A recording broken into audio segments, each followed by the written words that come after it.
Hello my dear friend, good morning. चलते हैं, आज हम लोग बात कर रहे हैं एनाटॉमी एंड फिजियोलॉजी। हम लोग का सब्जेक्ट जो है वो है anatomy and physiology and microbiology, यानी सूक्ष्म शरीर रचना एवं क्रिया विज्ञान के बारे में पढ़ रहे हैं। और हम लोग का आज का जो टॉपिक है वो है ब्लड, यानी रक्त। जानेंगे कि रक्त होता क्या है, ब्लड होता क्या है। ठीक है, तो आप लोग स्क्रीन पर देखते हैं कि ब्लड जो होता है मुख्य रूप से इसको दो भाग में बांटा रहता है। दो भाग में बांटा रहता है, यानी प्लाज्मा और सेल के रूप में बांटा रहता है। लेकिन सबसे पहले हम जानें कि ब्लड होता क्या है, क्योंकि आपको परीक्षा में इससे तो ज़्यादा सवाल नहीं आता है, लेकिन 1 से 2 नंबर के सवाल आपको परीक्षा में इससे संबंधित आएगा। जानिए कि ब्लड क्या होता है। ब्लड जो होता है हम लोग के शरीर में रक्त वाहिनियों में बहने वाला एक तरल पदार्थ होता है, जो कि संयोजी तक से बना रहता है। कहने का मतलब कि हम लोग के शरीर में जो शरीर के रक्त वाहिनियों में जो तरल के रूप में प्रवाहित होता है, बहता रहता है, उसी को हम लोग बोलते हैं रक्त बोलते हैं। और ये जो होता है संयोजी तक होता है। रक्त जो होता है ये हमेशा परिसंचरण करते रहता है, यानी हमेशा ही घूमते रहता है। ठीक है, ये अपारदर्शक होता है। अपारदर्शक के मतलब कि इसमें से आर पार हम लोग देख नहीं सकते हैं, या अपारदर्शक होता है। ये मतलब कहने का तात्पर्य इतना रंगीन और इतना ये गाढ़ा होता है, ये पानी की तरह इधर से उधर दिखाई नहीं दे सकता है, यानी अपारदर्शक ये पदार्थ होता है। यह जो होता है धमनियों में लाल। हम लोग जानते हैं कि हम लोग का ब्लड जो होता है वो 2 रक्त वाहिनियों में पाया जाता है। पहला होता है कि धमनी और एक होता है शिरा। तो जो धमनी में रक्त पाया जाता है उसमें क्या होता है कि रक्त हम लोग का लाल रहता है। इसके पीछे ये रीजन होता है कि वो ब्लड जो होता है वो ऑक्सीकृत होता है, यानी ऑक्सीनेटेड होता है। वही शिरा की यदि हम लोग बात करें तो शिरा में भी ब्लड पाया जाता है, लेकिन उसका रंग लाल नहीं होता है, उसका बैंगनी कलर का होता है, क्योंकि उसमें कार्बन डाइऑक्साइड की मात्रा पाई जाती है। तो धमनी में जो रक्त पाया जाता है वो लाल होता है। उसके पीछे रीजन ये है कि ऑक्सीनेटेड होता है। दूसरा है कि उसमें हीमोग्लोबिन की मात्रा पाई जाती है। उसके बाद और हम लोग जानेंगे कि ब्लड में विशेषता क्या क्या होता है। हम लोग जानते हैं कि एक मानव में, एक एडल्ट व्यक्ति में नर का मतलब होता है पुरुष में 4 से 6 लीटर जरूरत होती है ब्लड की। यानी कोई व्यक्ति सामान्य अवस्था में है, उनको बीमारी या किसी प्रकार की दिक्कत नहीं है, तो उनके शरीर में 4 से 6 लीटर ये ब्लड का होना जरूरी है। वहीं यदि मादा की बात करें तो 4 से 5 लीटर ब्लड की जरूरत रहती है। एक वयस्क व्यक्ति में पूरे बॉडी के जितना उसका बॉडी रहता है उसके भार का 7 से 8% ब्लड की जरूरत पड़ती है।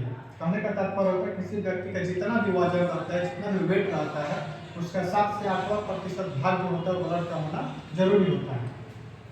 ब्लड की यदि हम लोग रंग की बात करें कि कलर में कैसा होता है, तो ब्लड का रंग जो होता है वो लाल होता है। ये ऑक्सीकृत होता है, यानी इसमें ऑक्सीजन की मात्रा होता है और इसमें हीमोग्लोबिन और प्रोटीन की मात्रा पाया जाता है। ठीक है, उसके बाद पीएच। जब इसके पीएच मान की बात करें तो इसका पीएच मान जो होता है हम लोग का 7.35 और 7.45। कहने का तात्पर्य होता है इसका पीएच मान जो होता है 7.35 से लेकर और 7.45 के बीच में रहता है। वहीं इसका तापमान यानी टेम्परेचर की यदि हम बात करते हैं तो रक्त का टेम्परेचर जो होता है 38 डिग्री सेल्सियस यानी 100 डिग्री फ़ारेनहाइट इसमें टेम्परेचर यानी गर्मी पाया जाता है।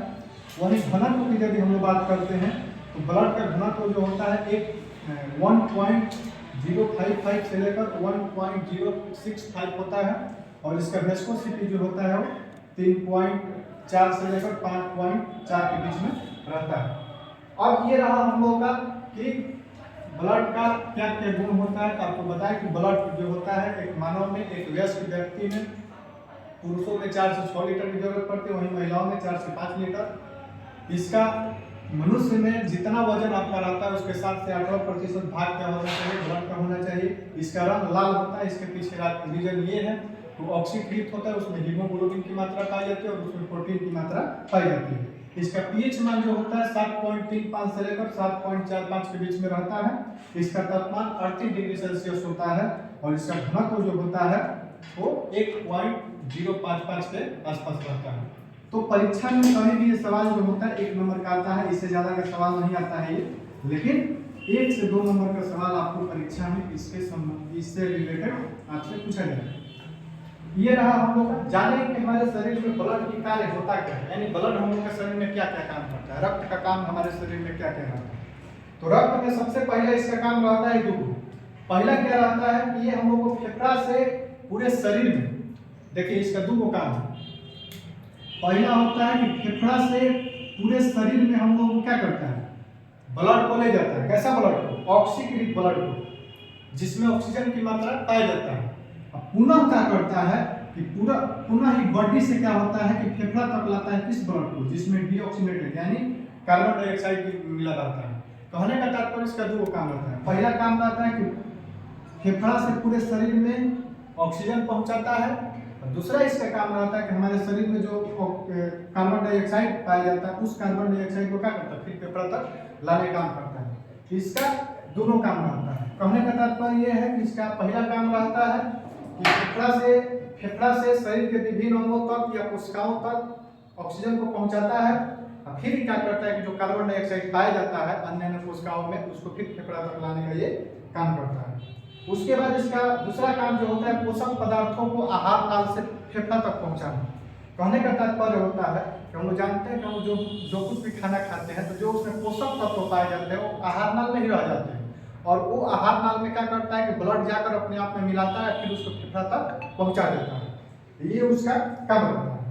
उसके बाद ये हार्मोन को अंतःस्रावी ग्रंथियों के अन्य ग्रंथियों तक पहुंचाने में सहायता करता है, क्योंकि हम लोग जानते हैं कि इंडोक्राइन सिस्टम जो होता है यानी जो अंतःस्रावी ग्रंथियां जो होती है एक जगह पर फिक्स होती है, वहां से जूस निकालती रहती है, हार्मोन्स निकालती रहती है। ये क्या करता है ब्लड के अपने आप में मिलाकर पूरे शरीर में इसको परिसंचरण कराता है, घुमाता रहता है, और जिसको जरूरत जहाँ पड़ता है वहां पर ये पहुंचाता रहता है। उसके बाद ये उत्सर्जक का भी काम करता है। जो भी हमारे शरीर में अपशिष्ट पदार्थ रहते हैं या गैस या कोई भी चीज इस तरह का रहता है उसको ये बाहर निकालने का भी काम करता है।